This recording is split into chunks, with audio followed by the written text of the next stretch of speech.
కృష్ణుడు ఎక్కడుంటాడో అక్కడ జడత్వం విరిగిపోతుంది, మనిషిలో ఉత్సాహం ప్రకటనమవుతుంది. మనిషిగా పుట్టినందుకు ఉత్సుకతతో ఉండవలసినటువంటి అవసరం, మనిషిగా పుట్టినందుకు చైతన్యంతో భగవంతుడిచ్చినటువంటి ఆయుర్దాయంలో ప్రతి క్షణాన్ని ఎంత ఉత్సాహవంతంగా వినియోగించుకోవాలో, ఎంత గొప్పగా జీవితంలో కార్యసాధన కొరకు ప్రయత్నించాలో, ఇచ్చిన కాలాన్ని సద్వినియోగం చేసుకోలేనివాడు తన తర్వాత తరాలకి మార్గదర్శిగా కీర్తివంతుడుగా మిగలలేడు. ఇచ్చిన కాలం వాడుకున్నా వాడుకోకపోయినా కరిగిపోతుంది. కానీ కాలంలో ఒక్కొక్కసారి మనిషి కావడానికి, తానుగా నిలబడి కీర్తి సంపాదించుకోవడానికి కొన్ని అవకాశాలు కలుగుతాయి. ఆ అవకాశాన్ని సద్వినియోగం చేసుకోకుండా నేను ఇలా అంటే ఏమవుతుందో అన్న పేరు పెట్టి తప్పుకున్నవాడు కీర్తిని పొందలేడు. వాడు భగవంతుని యొక్క అనుగ్రహమునకు, గురువుల అనుగ్రహమునకు పాత్రుడు కాలేడు. ఎందుకనంటే ఆవిష్కరించవలసినటువంటి చైతన్యమును ఆవిష్కరించలేకపోవడం, ఆ ప్రతిస్పందన లేకపోవడం జడత్వం. ఆ జడత్వం, ఆ నిష్క్రియాపరత్వం శ్రీకృష్ణ భగవానుడు ఎన్నడూ అంగీకరించినటువంటి విషయాలు. ఆయన ససేమిరా అంగీకరించాడు. కర్మయోగి. ఎంత కష్టం వస్తుందో అంత ఉత్సాహంతో ఎదుర్కొని ముందుకెళ్ళడానికి ఆయన ఇష్టపడతాడు. ఏదో మేడం క్యూరీ ఒక చోట ఒక మాట అంటుంది, ఒక సౌధంలోకి ప్రవేశించడానికి ఒక వ్యక్తి వెడుతున్నాడు.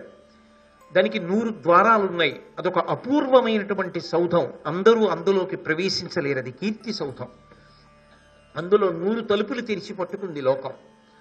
అయ్యా రండి, మీకు కాకపోతే ఈ సౌధంలోకి ఎవరికి ప్రవేశమని. 100 తలుపులు తెరిచినటువంటి సౌధంలోకి ఒక వ్యక్తి కష్టపడి జీవితంలో ప్రవేశిస్తుంటే ఒక్కడు మాత్రం ఆయన ముఖం మీద ఒక తలుపు మూశాడు.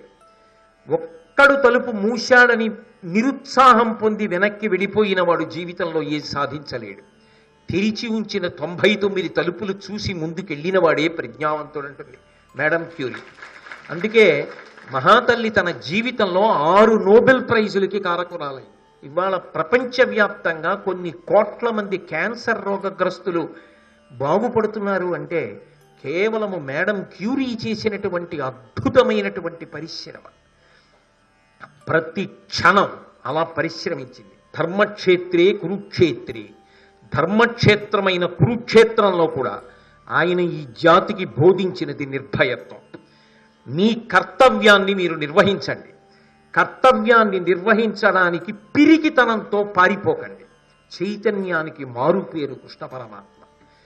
ఆయన మాటలు మీరు వింటూ ఉంటే, భారతంలో ఆయన భగవద్గీత వింటూ ఉంటే ఎప్పుడు ఎక్కడ ఏది మాట్లాడాలో ఎంత లెక్క కట్టి మాట్లాడతాడో. ఏదో భగవంతుడు ఇచ్చాడు కదా అని మాట్లాడడం కాదు. ఒక్క విషయాన్ని పరిశీలించాడంటే, ఒక విషయం మీద మాట్లాడాడంటే అంత దార్శనికుడి. తాను ఎవరిని రక్షించుకోవాలో వాళ్ళని రక్షించుకోవడంలో అంత ప్రజ్ఞా పాటవములను చూపిస్తాడు. తాను ఒక విషయాన్ని ప్రతిపాదన చేస్తే అంత జాగ్రత్తగా ప్రతిపాదన చేస్తాడు. ఏదో అలవోకగా ప్రతిపాదన చేయడం కాదు, ఎంత గొప్ప మానవీయ సంబంధములను చూపిస్తాడు. మహానుభావుడు కృష్ణ పరమాత్మ సాక్షాత్తు భగవానుడయ్యుండి కూడా తాను అవతారముగా వచ్చినప్పుడు తన అన్న పట్ల, తన చెల్లెలు సుభద్ర పట్ల, మేనల్లుడి పట్ల, తనవారి పట్ల, ధార్మికుల పట్ల, భక్తుల పట్ల ఆయన చూపించినటువంటి ఆదరభావం పరమాద్భుతం.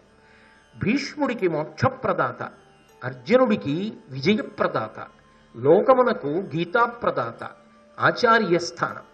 ఆయన ఒక్క క్షణం విశ్రమించినట్టు కనపడదు.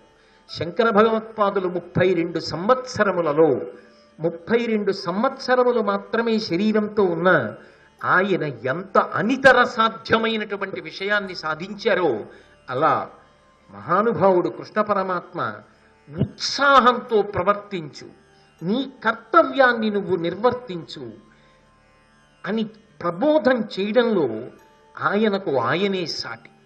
ఆయన మాట తీరు అంత అద్భుతంగా ఉంటుంది. అసలు కృష్ణ పరమాత్మ మాట్లాడేటటువంటి విధానాన్ని పరిశీలనం చేస్తే ఇలా మాట్లాడాలా అనిపిస్తుంది. ఒక చోటికి వెళ్ళి మాట్లాడవలసి వస్తే ఇది మరిచిపోయాను మాట్లాడటం అన్న మాట కృష్ణ పరమాత్మ దగ్గర మీకు ఎన్నడూ వినపడదు. నేను ఇది మరిచిపోయాను అని అనడం అంటే ఒక చోట నిలబడినప్పుడు మాట్లాడవలసి వస్తే అంత సమగ్రంగా మాట్లాడతాడు. తన కర్తవ్యాన్ని దృష్టిలో పెట్టుకుని ప్రవర్తిస్తాడు. నేను ఇప్పుడు ఏది చెయ్యాలి అన్నది దృష్టికోణంలో ఉంటుంది తప్ప ఇది మానేస్తే మాత్రం వచ్చిన నష్టమేమిటి అని మాత్రం ఆయన ఎన్నడూ ఆలోచన చెయ్యడు. అందుకే దుర్యోధనాదులు వినరన్న విషయం ఆయనకి తెలియదా? కానీ తన కర్తవ్యాన్ని మాత్రం తాను నిర్వర్తిస్తాడు. ఆయన అనేక భంగిమలలో లోకమునకు ఆదర్శప్రాయుడు.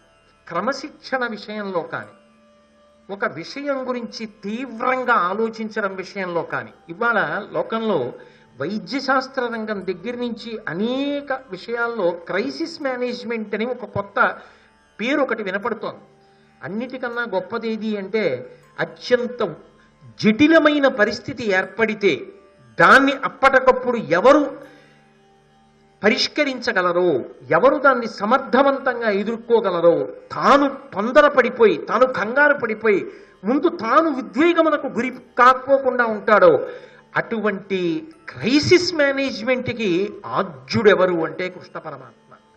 మీరు భారతాన్ని పరిశీలిస్తే అనేక సంక్లిష్టమైన సందర్భాల్లో ఇంకా ఇక్కడతో అయిపోయింది భారత యుద్ధం, ఇక పాండవులు చేసేది ఏం లేదు అని అనిపించినప్పుడు కటిక చీకటిలో ఆయన కాంతిరేఖలు ప్రసరింపచేస్తాడు. ఇది దుర్భేద్యము అన్న చోట ఆయన సూక్ష్మరంధ్రాన్ని వెతికి దాంట్లోంచి భద్రగజాలని నడిపిస్తాడు. ఆయన బుద్ధి వైభవం అలా ఉంటుంది. అంతేకాని ఏదైనా ఒక విషయం వచ్చేటప్పటికి పిరికితనంతో చతికిల పడిపోవడం, ప్రతిదానికి భయపడిపోవడం, అమ్మో నేను చేయడమే నా వల్ల అవుతుందా, ఇది చేస్తే ఏమవుతుందో ముందు అది ప్రశ్న. నేనేం చేద్దాం అన్నమాట కాదు, నేను చేస్తే ఏమవుతుందో, ఏం చేస్తే ఏమవుతుందో అని చేయలేదండి. అదే మనిషిగా జన్మించడం, అదే చైతన్యం అంటే, అదే స్ఫూర్తి అంటే కాదు. ఎప్పుడు ఏది చెయ్యాలో దాని గురించి పూనిక పొంది ఉండడం. ఆ విషయంలో ఎప్పుడైనా ఎవరైనా మరిచిపోయారనుకోండి, ఆయన అంగీకరించాడు. ఏది సారవంతమైన విషయమో అది ఒడిసి పట్టుకోక్కర్లా, గుండెల్లో పెట్టుకోక్కర్లా, స్ఫురణయందు ఎప్పుడూ అది ఉండవలసిన అవసరం లేదు, దాన్ని ఆచరణలోకి తెచ్చుకోక్కర్లా. ఆచరణలోకి తెచ్చుకోవడం నువ్వు కోల్పోయి నువ్వు జీవితంలో ఏది పోగొట్టుకోవాలో అది పోగొట్టేసుకున్న తర్వాత పోయిందని ఏడిస్తే ఎక్కడి నుంచి వస్తుంది, ఎందుకు వస్తుంది, ఎలా వస్తుంది మళ్ళీ? కాబట్టి అటువంటి భ్రంశ స్థితిని పొందవద్దు. స్ఫూర్తితో ప్రవర్తించడం, సమగ్రంగా ఎప్పుడు విషయ పరిశీలనం చేయడం, నిత్యోత్సాహాన్ని కోల్పోవద్దు. కృష్ణ పరమాత్మ ప్రవర్తించేటటువంటి తీరు, ఆయన సునిశిత ప్రజ్ఞ ఆశ్చర్యకరంగా ఉంటాయి. ఆయన ఎప్పుడు ప్రవేశించాలి ఒక చోటికి ఒక లెక్క ఉంటుంది.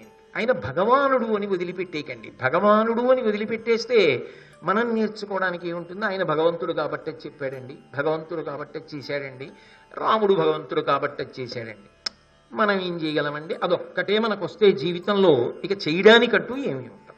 ఎప్పుడైనా ఏ సందర్భంలోనే ఇది చెప్పేసి సంతోషంగా బతికేయచ్చు. వస్తే వచ్చింది, పోయిందనుకోండి, జీవితంలో చేజారిపోయిందనుకోండి, అవతల వారి మీద నెట్టేయచ్చు. ఆయనకి కోపం ఎక్కువ అండి అని అనడానికి ఓ మాట ఒకటి దొరుకుతుంది తేరగా, ఆ మాట చెప్పి తప్పుకోవచ్చు. అది కాదుగా జీవన విధానం. అది నేర్పడం కృష్ణుడి యొక్క గొప్పతనం, అది నేర్పడం కృష్ణావతారము యొక్క తాత్పర్యం. అందుకే ఆయన ఒక సన్నివేశంలో ప్రవేశించడం కూడా అలా ప్రవేశిస్తాడు. భాగవతంలో అయితే ఒక చమత్కారం, కృష్ణావతారం వచ్చిన దగ్గర నుంచి కృష్ణ లీలలన్నిటినీ కూడా వర్ణించి రుక్మిణీ కళ్యాణం వరకు కూడా వెడుతుంది. కానీ మహాభారతంలో కనపడేటటువంటి కృష్ణుడు అలా కనపడడం.